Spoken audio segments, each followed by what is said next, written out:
Aksi heroik Pak RT di Penjaringan, gagalkan maling motor bersenpi, nyaris ditembak. Upaya pencurian sepeda motor berhasil digagalkan oleh seorang ketua RT di wilayah Penjaringan, Jakarta Utara, Senin tanggal 20 Januari tahun 2025 siang. Bahkan, ketua RT sekaligus pemilik motor yang hendak dicuri itu nyaris ditembak kawanan pelaku yang berjumlah 2 orang.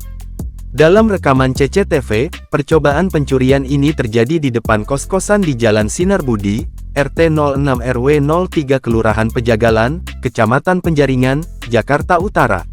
Rekaman CCTV memperlihatkan 2 pelaku berboncengan mendekati sepeda motor yang menjadi target mereka. Salah satu pelaku, bertindak sebagai eksekutor, berusaha membobol kunci kontak sepeda motor dengan alat yang dibawanya. Namun, aksi tersebut diketahui oleh pemilik sepeda motor, Ferly Solihin, yang memantau CCTV dari dalam rumah.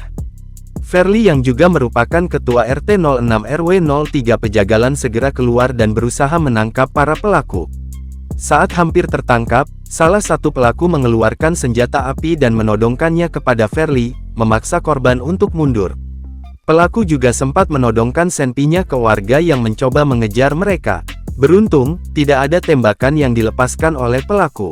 Ferly mengungkapkan, percobaan pencurian sepeda motor ini terjadi Senin siang sekitar pukul 13.30 waktu Indonesia Barat.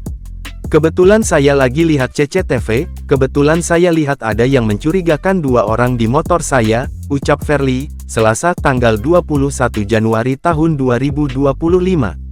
Ferly bergegas keluar dari rumahnya dan menubruk badan pelaku yang berperan sebagai eksekutor. Akan tetapi, pelaku berhasil melepaskan diri dan malah mengeluarkan senpi dari jaketnya. Ferly mengaku cukup lega pelaku tak sampai melepaskan tembakan ke arahnya. Ia juga bersyukur bahwa motor miliknya tak sampai digasak kawanan maling itu.